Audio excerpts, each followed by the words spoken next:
आप सबको प्रणाम करता हूं और सबसे पहले मैं आपसे निवेदन करता हूं कि मेरे इस चैनल को यदि आपने अब तक सब्सक्राइब नहीं किया है तो सब्सक्राइब ज़रूर कर लें और लाइक भी कर दें तो अच्छा रहेगा। और मेरी बात अगर आपको सही लगी हो तो निश्चित रूप से इसको शेयर ज़रूर करें। मैं आज आपसे जो बात करने जा रहा हूं उसका सिर्फ एक ही उद्देश्य है कि मन में बड़ा दुख होता है कि आज भारत, हमारा देश, जिसको हम बहुत गर्व करते थे, जिसमें हम लोग मिलजुल कर रहते थे, जिसमें कभी किसी को इस बात का नहीं पता होता था कि कौन व्यक्ति किस पार्टी का कट्टर समर्थक है, हम उस परिवेश में पहुंच गए हैं जब बच्चा बच्चा आज पार्टी गुटबंदी में बंधता जा रहा है और देश कहीं ना कहीं दो ध्रुवों में बंट रहा है।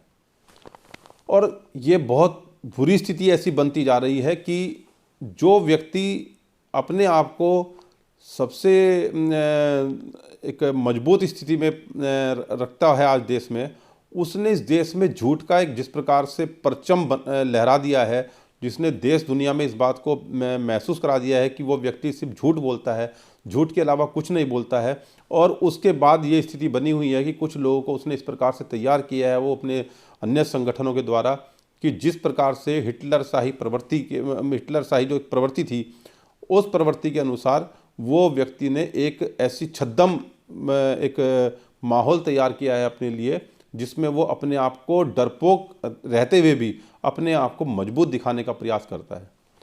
आज बात करता हूँ इस बात पे कि हमारे देश के जो प्रधानमंत्री हैं, जो देश के प्रधान हैं, प्रधान सेवक हैं, चौकीदार हैं, जैसा वो खुद बोलते हैं, उन्होंने कैसे कैसे आपको गुमराह करवाने का काम किया, उनके संगठन ने कैसे गुमराह करने का काम किया।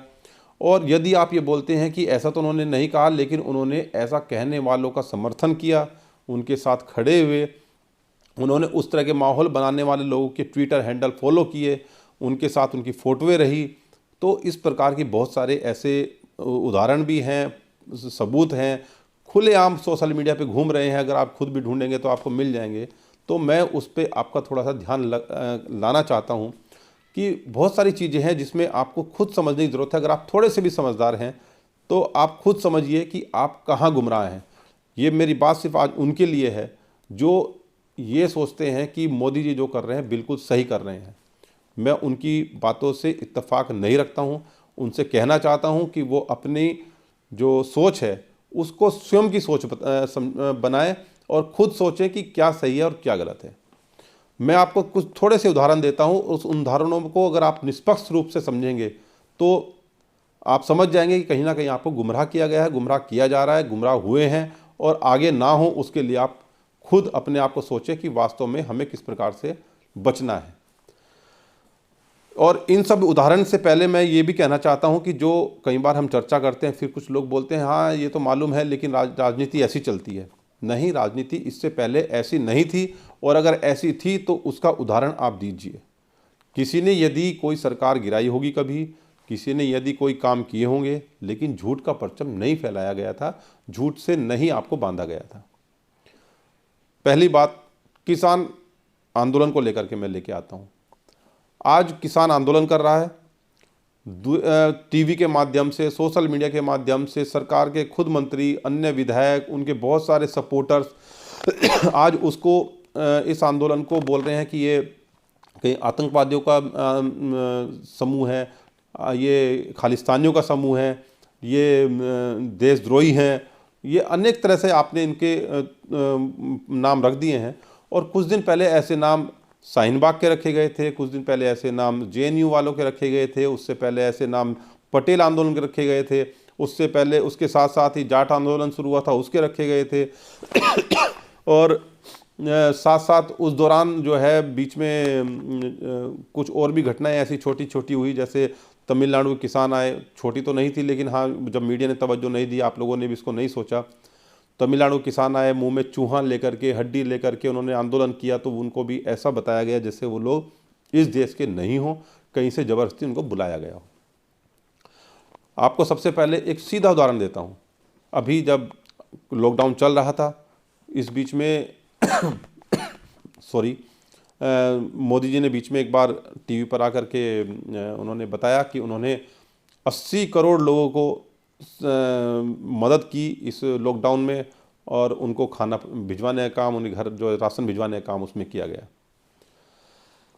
सबसे पहले तो मैं आपको बता दूं कि 80 करोड़ का मतलब होता है 80 करोड़ परिवार हैं या 80 करोड़ लोग हैं। ये मोदी जी ने क्लियर नहीं किया, उन्होंने लोग बताए। यानी कि उनके हिसाब से एक परिवार में कम से कम 3 से 4 बार राशन गया।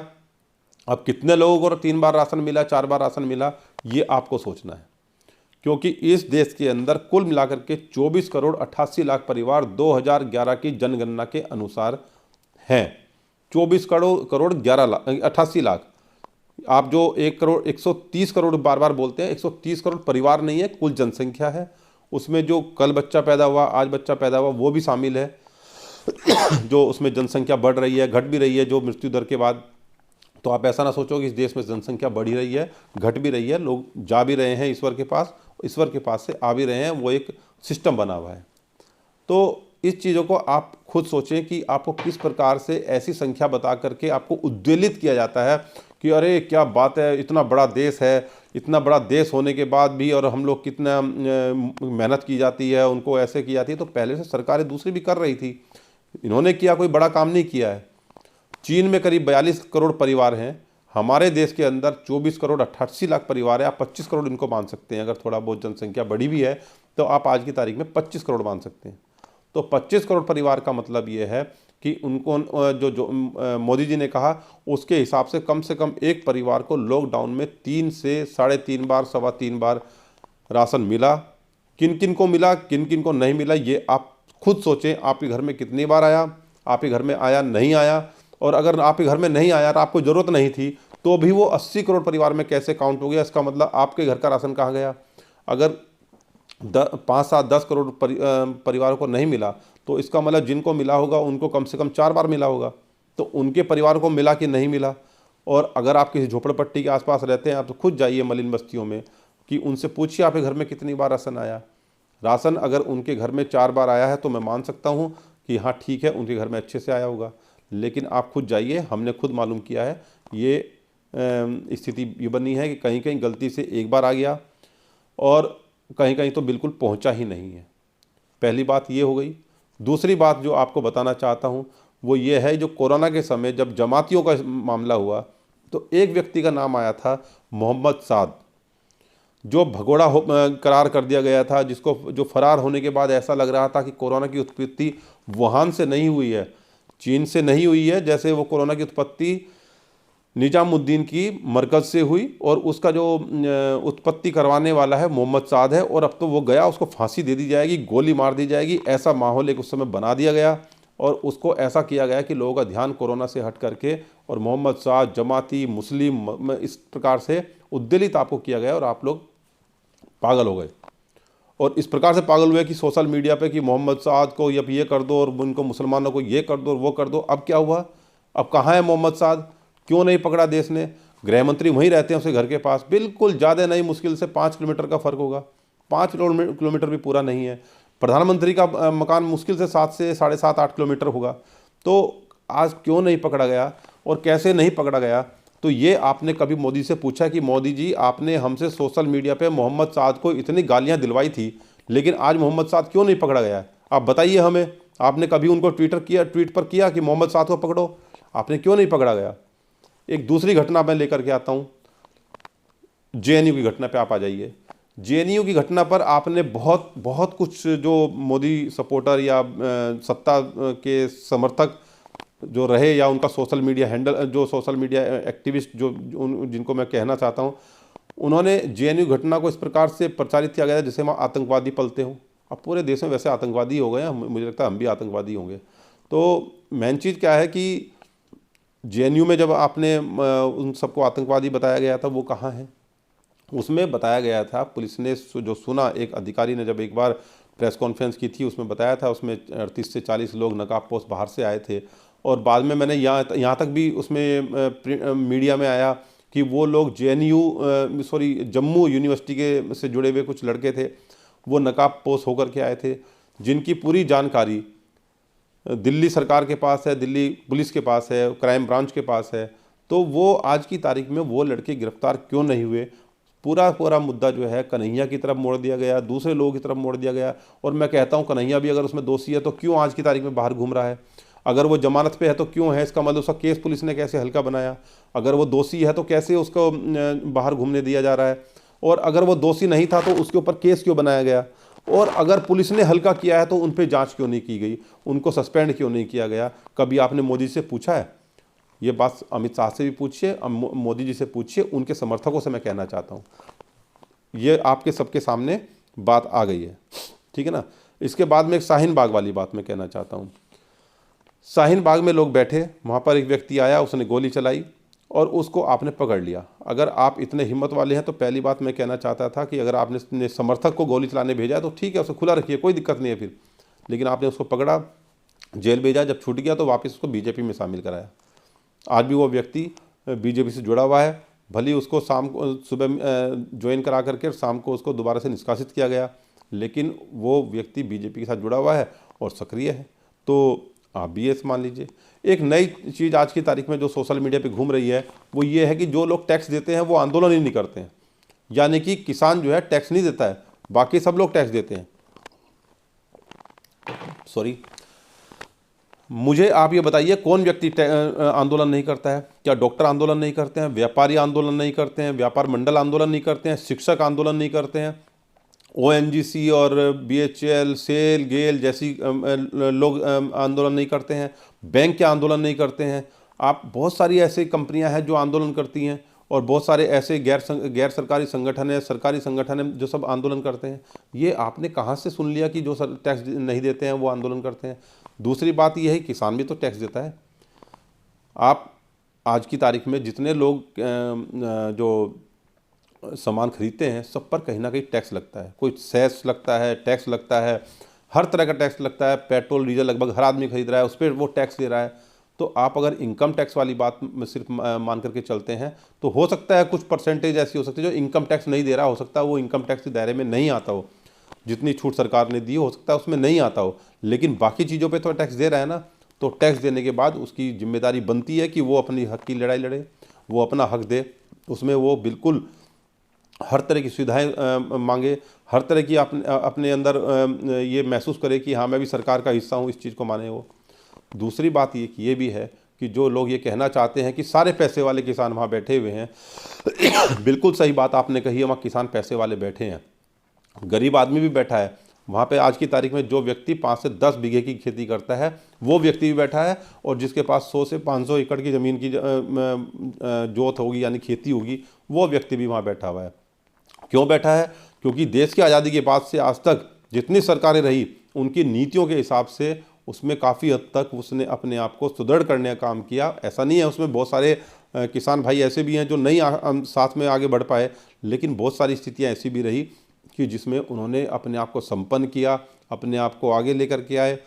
कि आज बिहार का किसान है, बिहार का किसान ने पहली बार इस आंदोलन में आकर के 2 बार 3 बार हिस्सा लिया और निरंतर कर रहा है, और इसकी स्थिति उससे समझ में आई कि बिहार और पंजाब और हरियाणा और यूपी का जो किसान है वो आज फाइनेंशियली सुदृढ़ इसलिए है, आर्थिक रूप से इसलिए मजबूत है क्योंकि वो मंडियों का और एमएसपी का फ़ायदा उठाता है।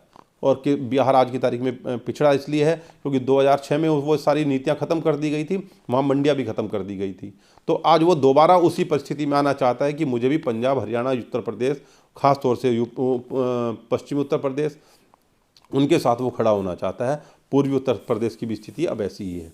तमिलनाडु, कर्नाटक, उड़ीसा, महाराष्ट्र, सब किसान आज की तारीख में आंदोलन कर रहे हैं साथ में।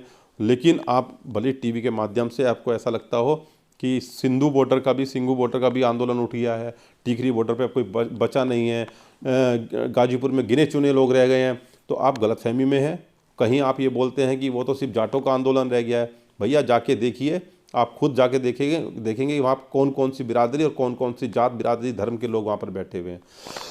वहाँ पर मुस्लिमों की बिरयानी भी चल रही है तो सरदारों के टेंट भी चल रहे हैं, गुज्जर समाज भी आया हुआ है तो वहाँ पर आपको झींवर भी मिलेगा, वहाँ पर आपको कश्यप समाज भी मिलेगा, आपको वहाँ सारी जमातें मिलेंगी, सारे धर्म मिलेंगे, सारी कौमें मिलेंगी, लगभग आप समझ लीजिए सब लोग मिलेंगे। वहाँ ब्राह्मण भी हैं, वहाँ त्यागी परिवार भी हैं, वहाँ पर सब लोग हर जगह हर तरह से बैठे हुए हैं।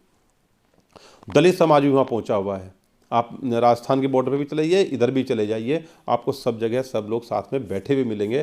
तो जो अगर आप ये सोचते हो कि आप सोशल मीडिया के द्वारा शिक्षित हो रहे हैं या टीवी आपको शिक्षित कर रहा है, तो उससे बाहर निकलिए और इस विचार से आप ये दोबारा तिबारा देखिए इस वीडियो को। मैंने 2-3 पॉइंट आपको दिए हैं और आप सिर्फ इतना समझ लीजिए कि हाँ मोदी जी और शाह जी, आपने हमको मोहम्मद साद के पीछे लगाया था, हम लग गए। हमने कन्हैया के पीछे लगाया था, लग गए। हमने यहाँ पर ये मान लिया कि आपने 80 करोड़ लोगों को भोजन दिलवाया, हमने मान लिया। आपने कहा कि टैक्स पेयर जो है वो आंदोलन नहीं करता है, लेकिन ये तो हमें फिर बाद में गलत लगा। आपने हमसे कहा कि मोहम्मद साद को गिरफ्तार कर लेंगे, ऐसा भी नहीं हुआ। आपने कहा कि हम ताली ताली बजाएं कोरोना भाग जाएगा, वो नहीं हुआ। बाद में धीरे धीरे हम लोगों ने खुद में अपनी इम्यूनिटी बूस्ट की, वो भी नहीं हुआ। तो ये सब चीज़ें ऐसे कैसे हो गई है, तो आपको खुद से सोचना चाहिए और उनके ट्विटर हैंडल पर जाकर के कम से कम इतना तो पूछें, क्योंकि आपको भी इसी देश में रहना है, आपको अपने बच्चे पालने हैं, तो आप आगे बढ़ने के लिए ये काम कर सकते हैं ना, इतना तो पूछना चाहिए। तीसरी बात यह है कि आज मोदी जी ने कह दिया सब कुछ निजीकरण होगा। निजीकरण कैसे होगा? वो उन्होंने कोई संसद में पास कराया क्या? उन्होंने देश की जनता से पूछा? आपने ठीक है उनको ज़रूरत से ज़्यादा अधिकार दे दिए सिर्फ इसलिए कि आपने अधिक से अधिक वोट दे करके उनको पूर्ण बहुमत दे दिया, लेकिन ऐसा तो नहीं होता ना कि अगर आपको अपने घर की जिम्मेदारी मिल जाए तो आप सिर्फ अपने घर का पूरा सामान बेच दें और अपने घर का मकान भी बेच दें, आसपास की मकान भी बेच दें जो आपको विरासत में मिली है। आपको वो अगर ये सब चीज़ बेच देंगे तो आपकी छवि क्या बनती है समाज में कि आप अपने घर को संभाल नहीं पाए, दादा परदादा बना करके गए थे, लड़का नालायक निकल गया, सब कुछ बेच पाच के खा गया, यही एक छवि बनती है ना। तो विश्व के अंदर आज हमारी छवि वही बनने जा रही है कि आज़ादी के बाद से हमारे दादा परदादाओं ने, आपके परदादा दादा पिताजी ने बना करके जो दिया था, इस देश को बनाया था। अनेकों तरह से व्यापारी हों तो उन्होंने सहयोग किया, सरकारी नौकरी की हो उन्होंने सहयोग किया, किसी ने खेती की हो उसने सहयोग किया, सेना में जो रहे होंगे उन्होंने सहयोग किया, अन्य और जो भी व्यापार या जो भी बिजनेस, जो भी सेवा बिजनेस में थे, सर्विस क्लास में थे, उन्होंने भी सहयोग किया। उसमें आपके पिताजी भी होंगे, आपके दादाजी भी होंगे, कुछ के परदादा भी होंगे और कुछ में आप लोग भी शामिल हैं जिन्होंने ये देश को खड़ा करने में बहुत बड़ी भूमिका निभाई थी। तो आज जब हमारे प्रधान सेवक जो आपकी ताकत पा करके आपने जिनको अपनी सत्ता, अपना घर का मुखिया बनाया, वो आज की तारीख में सब कुछ बेच रहे हैं, तो आप किससे पूछ के बेच रहे हैं? और जब दुनिया में एक समाज जो आज की तारीख में देश को देखे तो समाज क्या हुआ? दुनिया। तो वो जब दुनिया हमारी तरफ देखेगी तो उनको लगेगा लड़का नालायक निकल गया, घर का सब सामान बेच करके अपना काम कर रहा है और इस घर को चलाने का काम कर रहा है। मित्रों, आपको सोचने की ज़रूरत है। आप नहीं सोचेंगे तो आने वाला समय आपको बहुत भारी मिलने वाला है। और इस देश को गृह युद्ध से बचाने के लिए आपको इस स्थिति में आने के लिए कि हम एक दूसरे के सामने खड़े हों, आपको विचार करना है कि हमारे लिए पहले देश है। किसी की व्यक्तिगत आकांक्षाएं, किसी की व्यक्तिगत सोच, किसी की व्यक्तिगत जो उसकी मोनोपोली और किसी के व्यक्तिगत जो आचरण है, हम उसको पीछे रखें, उससे पहले अपने सामने देश को रखें। यदि आप देश को नहीं रखेंगे तो निश्चित रूप से आने वाला समय हमारे लिए बहुत अच्छा नहीं होगा। मैं पुनः आपसे ये निवेदन करता हूँ, जय हिंद, जय भारत। और यदि मेरी बात सही लगी है तो उसको शेयर ज़रूर कर दें, सब्सक्राइब तो आप कर ही दें। धन्यवाद, जय हिंद।